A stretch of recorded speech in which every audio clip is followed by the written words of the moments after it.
ಕರೆ ಮಾಡಿ ತಿಳಿಸಿದ್ದಾರೆ. ಸೋಮವಾರ ರಜೆ ಹಾಕಿದ ಮಕ್ಕಳಿಗೆ 1000 ರೂಪಾಯಿ ದಂಡ ಹಾಕಿ ಪೋಷಕರ ಸಭೆಯನ್ನು ಕರೆದಿದ್ದಾರೆ ಅಂತ ನಮ್ಗೆ ಹೇಳಿದ್ದಾರೆ. ಈಗ ನಾವು ಅವರು ನೇರವಾಗಿ ಹೇಳಿದರೆ ಮಕ್ಕಳ ಭವಿಷ್ಯಕ್ಕೆ ತೊಂದರೆ ಆಗುತ್ತೆ, ಅವ್ರು ಯಾರು ನೇರವಾಗಿ ನಮ್ಮ ಹತ್ರ ಹೇಳ್ತಾ ಇದ್ದಾರೆ. ಅದಕ್ಕೋಸ್ಕರ ವಿಶ್ವ ಹಿಂದೂ ಅಭಯ ಕೊಡ್ತಾ ಇದೆ. ಈಗ ನಾವು ಪೊಲೀಸರ ಮೂಲಕ ಅವರನ್ನು ಉದ್ಯೋಗಪತಿಯಾರನ್ನ ಮಾತಾಡ್ಸಿದ್ರೆ ಪೊಲೀಸ್ ಮೂಲಕ ಹೇಳ್ತಾರೆ ನಮ್ಗೆ ಆ ಕಾನ್ಸೆಪ್ಟೇ ಗೊತ್ತಿಲ್ಲ, ನಮ್ಮ ತಲೆಯಲ್ಲಿ ಆಲೋಚನೆಯೇ ನಮಗೆ ಒಳಗಿಲ್ಲ ಅಂತ ಪೊಲೀಸರ ಮೂಲಕ ನಮ್ಗೆ ಹೇಳ್ತಾ ಇದ್ದಾರೆ.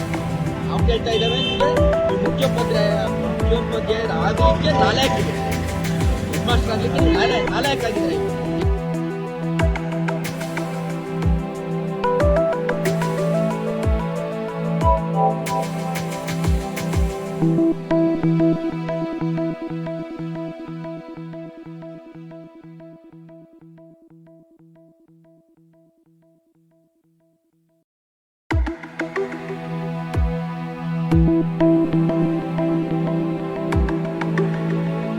ನಾನು ಯಾವಾಗಲೂ ರಜೆ ಇರಬೇಕಾದ್ರೆ ಒಂದು ಕಂಟಿನ್ಯೂಸ್ 3 days ಅಥವಾ 4 days ರಜೆ ಇರಬೇಕಾದ್ರೆ ಮಕ್ಕಳನ್ನು ಸಪ್ರೇಟ್ ಕರೆದು ನಾನು ಹೇಳ್ತೀನಿ, ದಯವಿಟ್ಟು ಕ್ಲಾಸಿಗೆ ಬನ್ನಿ.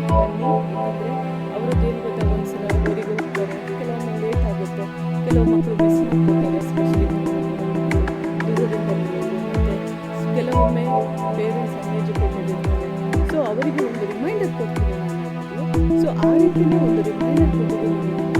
ಯಾವುದೇ ಕಾರಣಕ್ಕೂ ಇದಕ್ಕೂ ನಾಡ್ದು ನಡೆಯುವಂಥ ಆಯೋಗಕ್ಕೂ ಯಾವುದೇ ಸಂಬಂಧ ಇಲ್ಲ ಸರ್. ಬಿಕಾಸ್ ನಾನು ಒಬ್ಬಳು ಧಾರ್ಮಿಕ ವ್ಯಕ್ತಿ, ನಾನು ಎಲ್ಲರನ್ನೂ ಗೌರವಿಸುವಂಥ ವ್ಯಕ್ತಿ.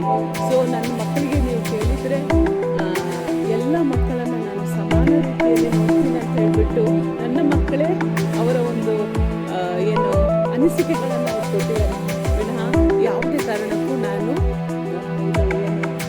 ಫೈನ್ ಆಗ್ತೀನಿ ನೀವು ಬರೋದಿದ್ರೆ ಮತ್ತು ಇದಕ್ಕೂ ನಡೆಯುವಂತಹ ಒಂದು ಕಾರ್ಯಕ್ರಮಕ್ಕೂ ಯಾವುದೇ ಎಸ್ ಪ್ರತಿ ಸಾರಿ ನಾನು ಹೇಳ್ತೀನಿ ಸರ್, ಯಾವಾಗಲೂ ನಾವು ರಜೆಗೆ ಹೋಗಬೇಕಾದ್ರೂ ನಾನು ಯಾವಾಗಲೂ ಮಕ್ಕಳ